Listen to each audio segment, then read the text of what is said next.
So this is my good friend Doug.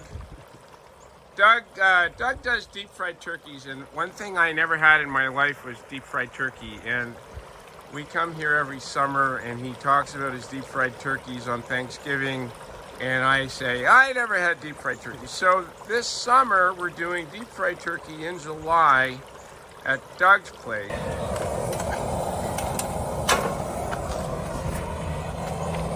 This is the, so you just go super slow.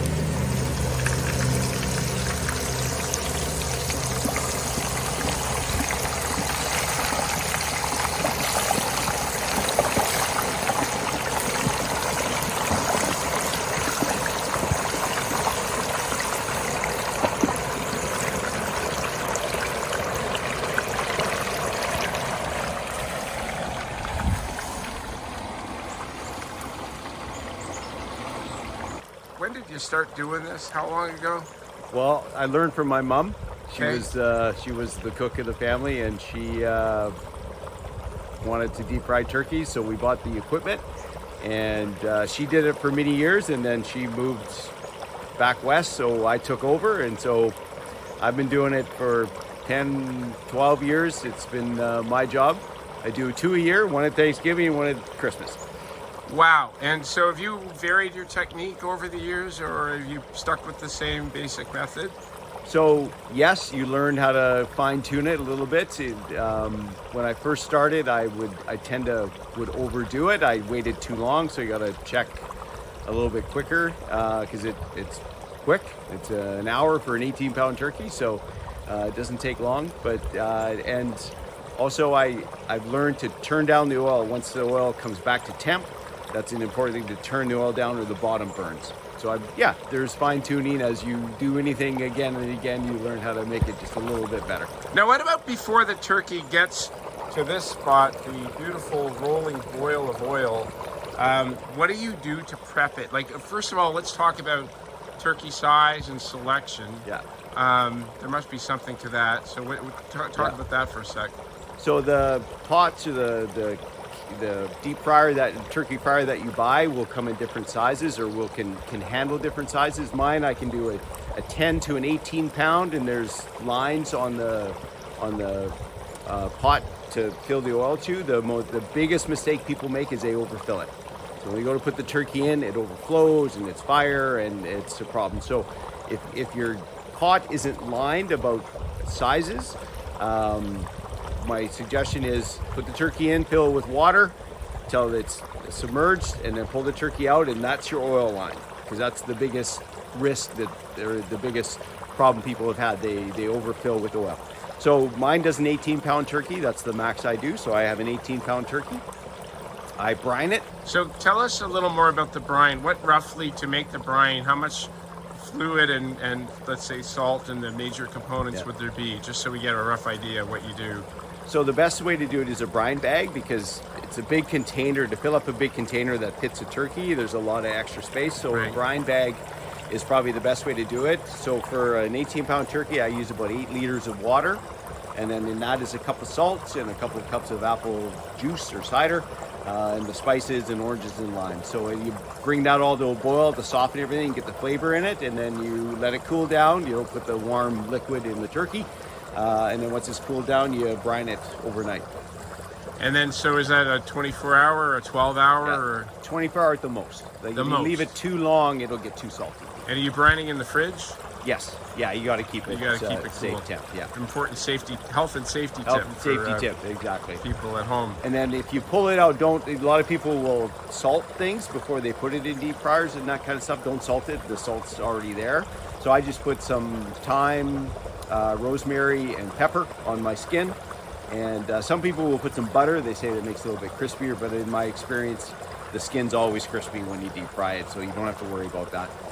As far as selection of the turkey, have you played with that at all? I know there's all sorts of things on the market now. Yeah. What's your?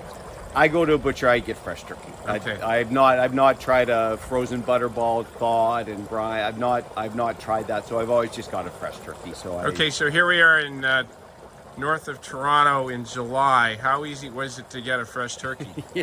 Yeah, you had to. I had to call 2 weeks ahead to make sure that they had someone. Their chicks are the turkeys are cycled to be ready for Thanksgiving, October, and in December. So I did call ahead, and the butcher was able to source me a fresh turkey. So Okay. yes, you do. Yeah, if you want to do Thanksgiving in July, you gotta think ahead a little bit. Let's just see what's So going on. I'm just going here. to check the We're checking temperature. And What are you it's- looking for on So this? in between 300 and 350. And if it's come up back up to that temperature, Yeah, I that's turn the it wrong down a little bit so the bottom doesn't get burnt. Yeah. If you leave it at full, flame, so I'm going to turn it down. It's Okay. up where we want it, so I'm You're going gonna to turn it adjust down. your propane feed here. Just going to turn it Okay. down a little bit. Get the burner down here. All right. Turn it down just and just so the bottom doesn't get burned. If you leave it at full flame, the bottom burns a little bit. That's one of the refining points I've done over the years. Now, once this turkey is cooked, which you said takes about an hour, But right? now 18 pounds for an hour. No getting up at 6 a.m. or whatever to get the Right. turkey going for 8 hours in the oven. So then after cooking, you know, a lot of meats want you people that professionally cook or have, you know, great experience cooking, have rest times. Yeah. What do you do around Yeah. that for this? Yeah, absolutely. You let it rest for 10 or 15 minutes, like any meat you cook. Okay. You let it rest for 10 or 15 minutes. Just, helps the meat kind of breathe a little bit and is softer when you let that happen. Now, you and your sons were saying, once we eat the main parts of the turkey, you got to get at the carcass. Now, Gotta I get the don't know what carcass. this sounds kind of like hardcore. I don't know what we're gonna do here. Very candid. What's that mean? Yeah, all the crispy bits are on the carcass. So you eat the meat, you have your meal with your stuffing and your corn and your potatoes, and you have your meat, but then afterwards you generally go back to the carcass and get all the crispy bits. Just gonna. Oh, we're gonna take a little boo at it, maybe. If I can What are find we the doing? A hook. rotation? There we go. All that's right. just look after at a this few beautiful minutes. Thing. Look at this guy. Wow, looking Yeah. really good. Yeah, looking good. Fantastic. Check. You don't want it to go too low, then it gets oily.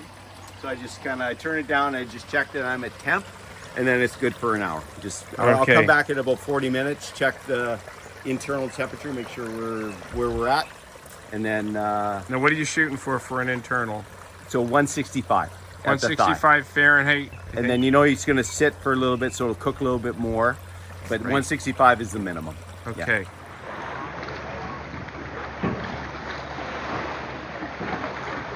Okay. Here's the fantastic turkey. Looks tremendous. Now, what are we going to do here? Let it rest with some foil? for 10 to 15, yeah. Okay. Just lightly cover. You don't want it to cook anymore, so you just kind of lightly cover it. It's all side down. That's All the key. side down. That's the key. You put the shiny side, it'll cook more. I see. Too reflective. Gotcha. Just like that. Now, how long do we do this? 10 to 15.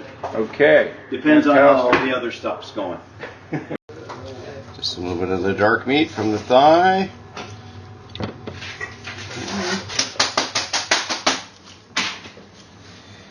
See, when you cook it properly, it just falls off. Wow, look at that. Yeah. I have to update that board. I try to do the year. Oh my goodness.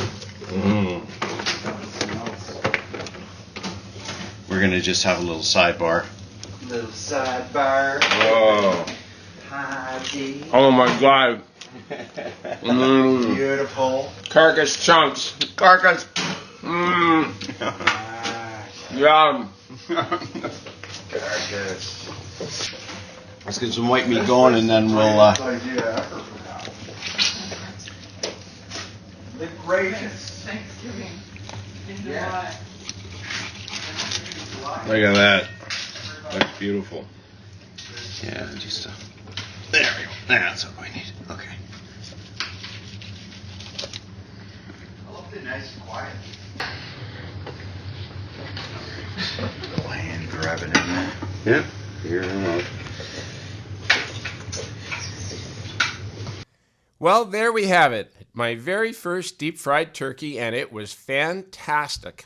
I couldn't believe how moist it was and how great and crispy the outside was, and those little carcass crunchy bits were absolutely delicious. I'd really like to thank Doug and his family for hosting us and putting on such a great spread. It really was Thanksgiving in the summer, and I highly encourage anyone that's never had deep fried turkey to give it a try. Hopefully you enjoyed this video. Please do like and subscribe. Thanks.